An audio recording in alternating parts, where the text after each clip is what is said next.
Pernah nggak kalian bayangin, gimana rasanya jadi orang penting punya harta berlimpah, dihormati banyak orang, tapi menyimpan rahasia yang bikin malu sampai nggak bisa tidur nyenyak? Kalian pasti mikir, ah, orang kaya mah hidupnya enak, masalah apa sih yang mereka punya? Tapi tunggu dulu, cerita kali ini bakal bikin kalian ngerti, bahwa kadang-kadang, masalah yang paling sederhana justru yang paling menyiksa. Ini kisah nyata tentang seorang pengusaha sukses dari Timur Tengah yang rela terbang ribuan kilometer, meninggalkan gengsinya, dan akhirnya menemukan pertolongan di tempat yang selama ini ia remehkan. Siap-siap terharu, guys. Kalian harus dengar ini sampai habis. Karena di balik kemewahan dan kekuasaan, ternyata ada perjuangan yang gak pernah terlihat.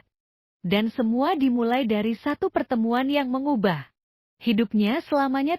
Halo semuanya, nama saya Abdullah Hasan. Saya seorang pengusaha dari Uni Emirat Arab yang berasal dari keluarga bangsawan terpandang. Di negara kami, keluarga kami sangat dihormati karena warisan leluhur yang panjang dan posisi kami dalam masyarakat. Banyak orang Indonesia mungkin gak tahu, tapi Uni Emirat Arab itu sebenarnya gabungan dari 7 emirat yang masing-masing punya penguasanya sendiri. Ini bukan cuma satu negara biasa. Keluarga saya adalah salah satu dari 7 keluarga bangsawan yang memimpin emirat-emirat tersebut. Dan kami sangat bangga dengan warisan ini. Sebagai anggota keluarga bangsawan, saya selalu diajarkan untuk menjaga martabat dan kehormatan keluarga. Setiap tindakan saya, setiap keputusan yang saya ambil, mencerminkan nama besar keluarga kami. Di dunia bisnis internasional, nama keluarga kami membuka banyak pintu. Perusahaan-perusahaan dari berbagai negara berlomba-lomba ingin bekerja sama dengan kami. Mereka tahu bahwa bermitra dengan keluarga kami bukan hanya soal uang, ini soal prestise, akses, dan kesempatan yang langka. Saya sendiri aktif terlibat dalam berbagai proyek besar untuk memajukan Uni Emirat Arab, khususnya di Dubai. Kami punya visi besar untuk mengembangkan kota-kota kami menjadi pusat ekonomi dan teknologi dunia. Untuk itu, kami mengundang berbagai negara untuk berkolaborasi, termasuk Indonesia. Teknologi dan kemampuan konstruksi Indonesia sudah terkenal di kalangan kami, terutama setelah berbagai proyek infrastruktur besar yang mereka kerjakan di Timur Tengah. Makanya, ketika kami butuh mitra untuk proyek pengembangan kota di Dubai, Indonesia jadi salah satu pilihan utama. Tapi ada satu hal yang bikin saya kesal dalam kerjasama ini. Ada seorang project manager dari Indonesia bernama Budi Santoso yang ditugaskan memimpin tim teknis Indonesia. Orangnya beda banget sama yang lain. Biasanya, orang-orang yang bekerja dengan keluarga kami sangat menghormati. Bahkan terkadang terlalu takut untuk menentang pendapat saya. Tapi Pak Budi, dia selalu punya pendapat sendiri. Setiap kali saya memberikan instruksi, dia dengan tegas tapi sopan menjelaskan kalau ada cara yang lebih baik. Dan yang bikin saya makin kesal, semua yang dia katakan masuk akal. Tim dari negara lain pun akhirnya lebih mendengarkan dia dibanding saya. Padahal saya yang punya proyek ini. Rasanya gengsi saya terluka. Tapi sayangnya, saya nggak bisa sembarangan mengabaikan Pak Budi. Karena nyatanya, proyek-proyek besar yang pernah Indonesia kerjakan seperti gedung pencakar langit tertinggi di Dubai yang dibangun perusahaan konstruksi Indonesia membuktikan bahwa mereka memang ahli di bidang ini. Kerja sama kami dimulai sekitar 13 tahun yang lalu, saat saya masih remaja dan mengikuti orang tua saya berkunjung ke Jakarta untuk pertama kali. Waktu itu, saya masih muda dan belum terlalu paham soal bisnis. Yang saya ingat, Jakarta itu kota yang ramai, panas, dan macet. Saya nggak terlalu terkesan, jujur saja. Tapi orang tua saya dan keluarga besar kami menjalin hubungan baik dengan beberapa perusahaan besar Indonesia sejak saat itu. Fast forward ke tahun 2023, saya yang sudah berusia 30-an, kembali ke Indonesia kali ini sebagai pemimpin delegasi resmi keluarga kami untuk proyek besar pengembangan kota Dubai. Bulan Juni 2023, kami tiba di Jakarta lagi. Rombongan resmi kami dijadwalkan mengunjungi kantor pusat Gojek dan Tokopedia untuk membahas kerjasama teknologi. Tapi saya nggak ikut rombongan itu. Dengan bantuan seorang staf Indonesia yang memapa saya naik mobil terpisah menuju suatu tempat. Saya jalan tertatih-tatih, wajah saya pucat dan gak nyaman. Kenapa? Karena ada rahasia besar yang saya sembunyikan, rahasia yang kalau sampai ketahuan keluarga atau rekan bisnis, bisa bikin malu besar. Sebenarnya, beberapa bulan sebelum kunjungan ini, saya mulai merasakan masalah kesehatan yang sangat memalukan. Saya mengalami gangguan pencernaan yang parah, susah buang air besar, dan bahkan wasir yang makin lama makin parah. Kedengarannya sepele, tapi percayalah ini sangat menyiksa. Cuaca Dubai yang panas dan kering bikin kondisi saya makin parah.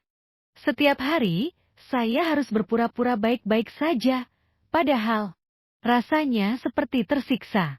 Di dalam ruangan ber-AC pun, saya tetap merasa nggak nyaman.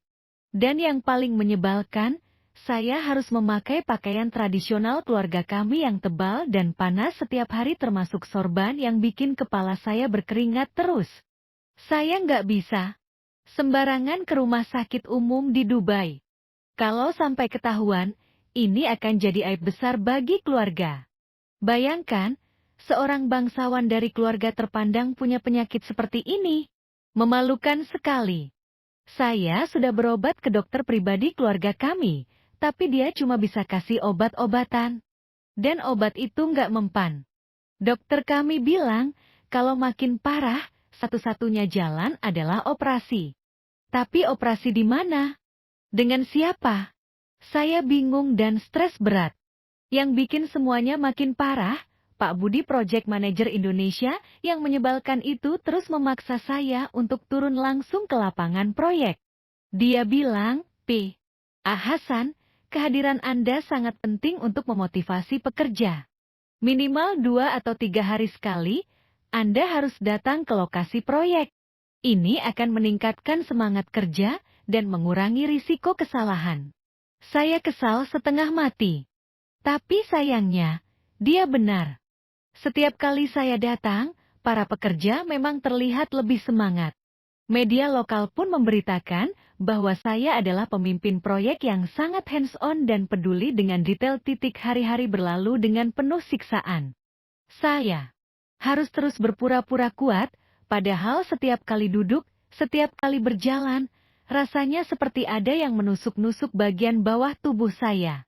Maaf kalau saya harus menjelaskan detail seperti ini, tapi saya nggak punya cara lain untuk menggambarkan betapa menyiksanya kondisi. Kadang saat saya ke toilet, ada darah di tisu. Kadang rasanya seperti sobek. Kadang perih luar biasa, sampai saya nggak bisa duduk dengan nyaman. Dan yang paling menyebalkan, saya harus terus tampil percaya diri di depan Pak Budi dan tim-tim dari negara lain. Saya nggak boleh kelihatan lemah. Pak Budi terus menyiksa saya dengan cara-caranya. Dia selalu punya alasan kenapa saya harus turun ke lapangan. Pak Hasan, hari ini ada inspeksi penting, kehadiran Anda akan sangat berarti.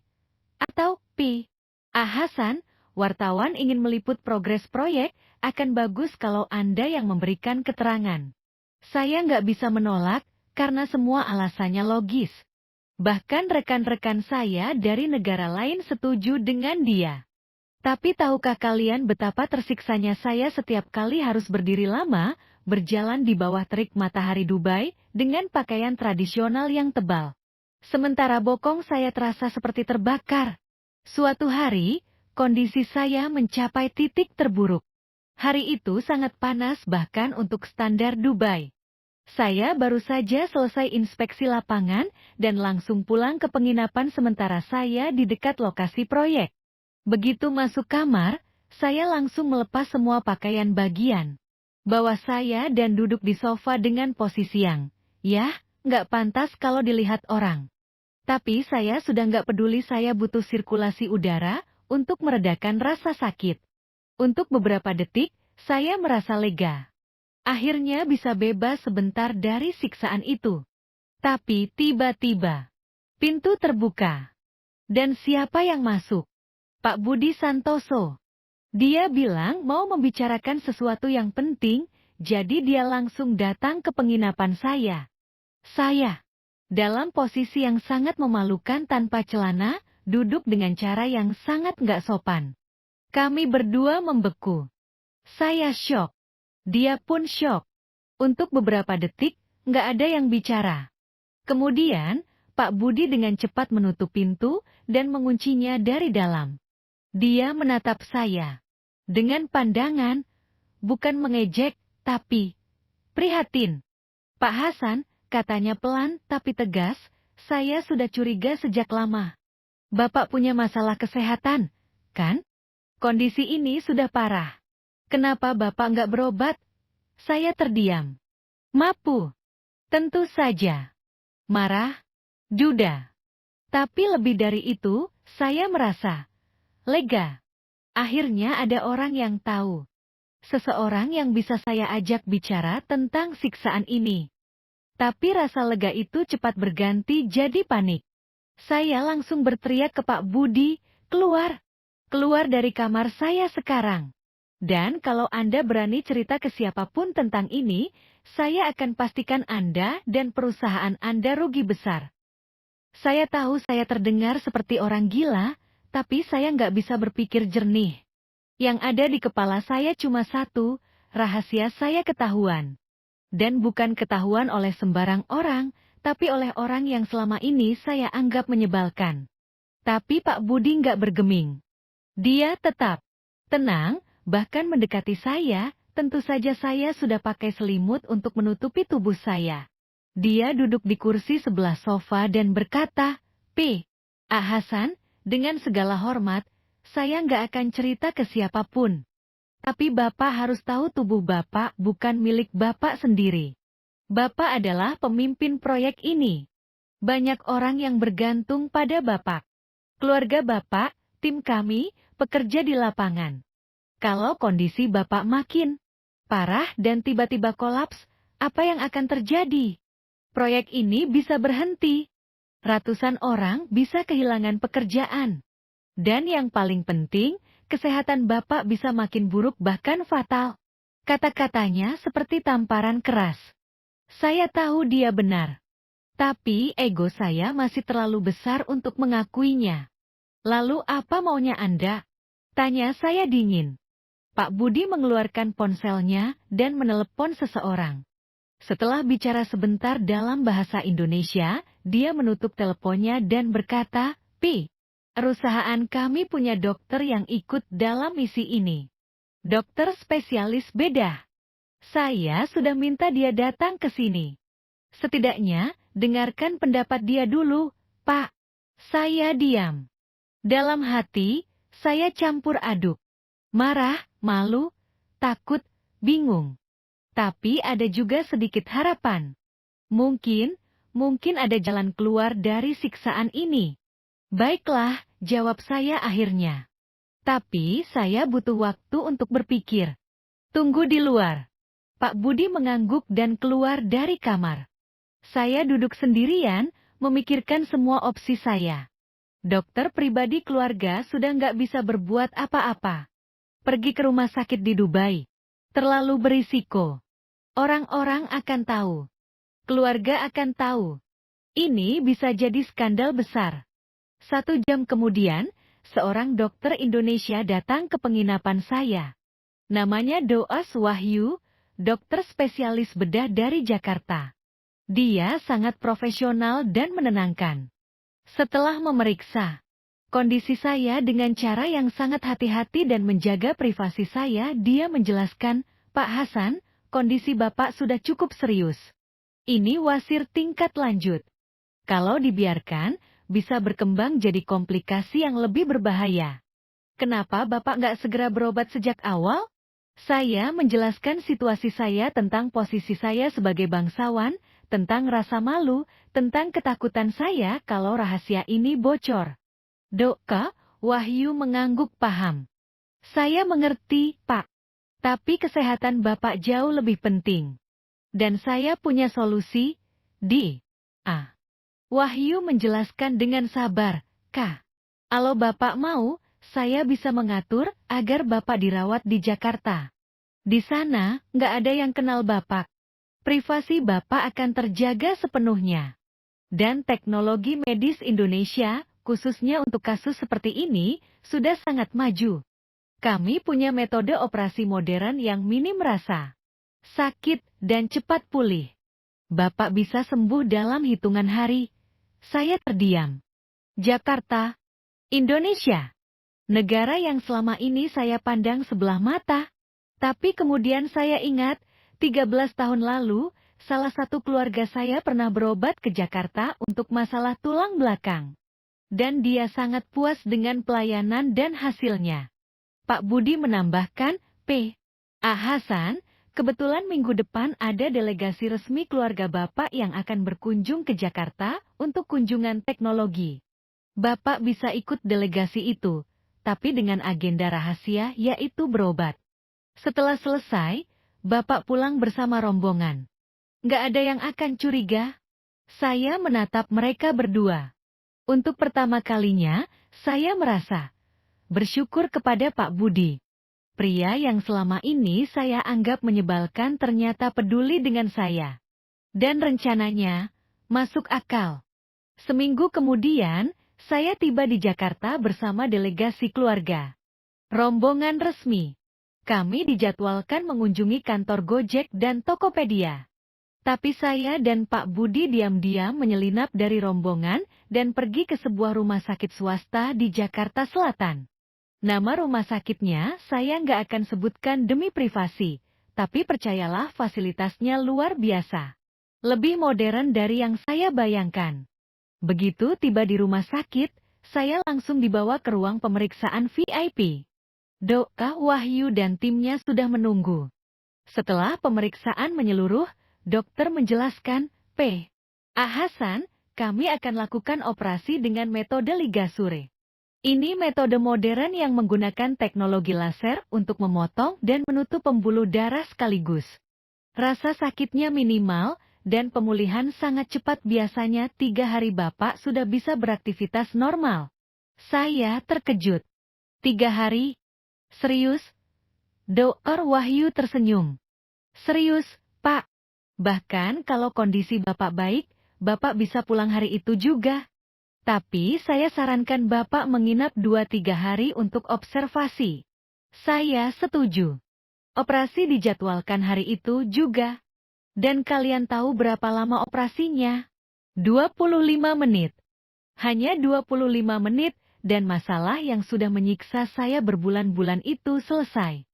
Saya nggak percaya. Setelah operasi, saya dipindahkan ke ruang VIP yang sangat nyaman, fasilitas setara hotel bintang 5. Perawat-perawatnya ramah dan profesional. Untuk pertama kalinya dalam berbulan-bulan, saya bisa tidur nyenyak tanpa rasa sakit. Hari pertama pasca operasi, Wahyu datang memeriksa saya. Hasan, pemulihan Bapak sangat baik. Tapi tetap istirahat ya, minimal 3 hari. Saya akan ajari cara perawatan pasca operasi, ada yang namanya rendam air hangat dan latihan otot panggul. Nanti perawat akan kasih alat-alatnya. Saya diberi alat untuk rendam air hangat dan alat latihan otot panggul elektrik. Benda-benda ini sangat berguna, dan saya bahkan beli beberapa untuk dibawa pulang, sebagian untuk saya, sebagian untuk hadiah keluarga, karena ternyata alat ini juga bagus untuk wanita. 3 hari kemudian, saya kontrol terakhir sebelum pulang. Wahyu tersenyum lebar. Hasan, pemulihan Bapak luar biasa. Bapak bisa pulang hari ini. Tapi 3 bulan lagi, saya minta Bapak kontrol lagi ya. Biasanya 1 bulan, tapi karena kami sudah pastikan semuanya oke, 3 bulan cukup. Kalau ada apa-apa, Bapak bisa langsung kontak kami sudah bicara dengan direktur rumah sakit, Bapak bisa pakai jet pribadi langsung ke Jakarta kapanpun. Saya terharu. Benar-benar terharu. 3 bulan kemudian, saya kembali ke Jakarta kali ini bukan untuk proyek, tapi untuk kontrol rutin.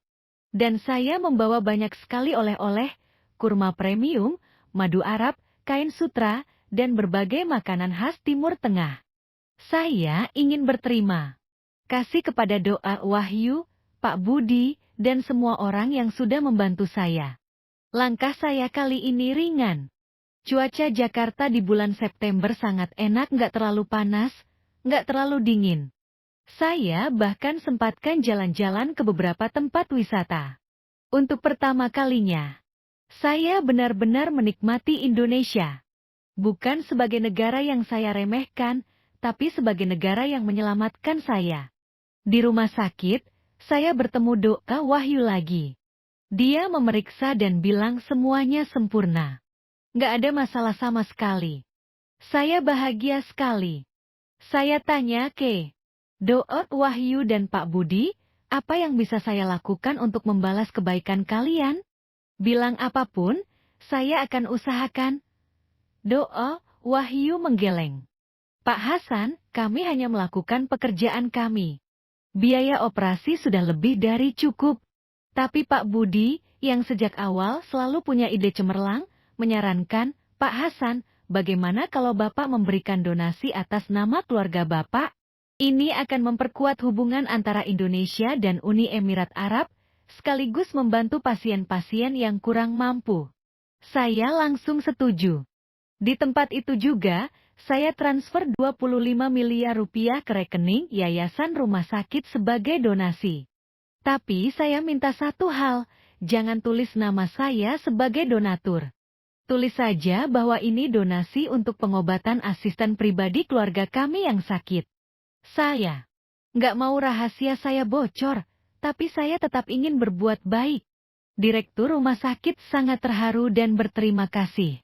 Saya pun merasa puas, bukan cuma kare.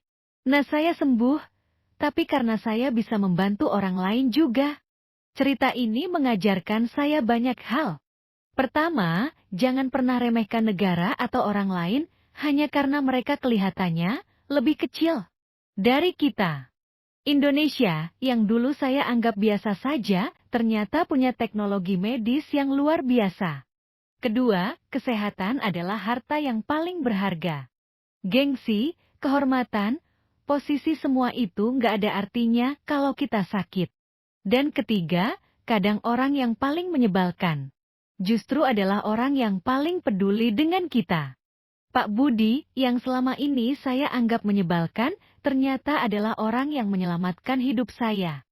Sekarang, proyek kami di Dubai sudah selesai dan berjalan dengan sukses. Dan saya sehat, bahagia, dan punya pandangan baru tentang Indonesia, negara yang penuh kejutan dan kehangatan. Terima kasih, Indonesia. Terima kasih, Pak Budi. Terima kasih, doa Wahyu. Kalian semua adalah pahlawan dalam hidup saya.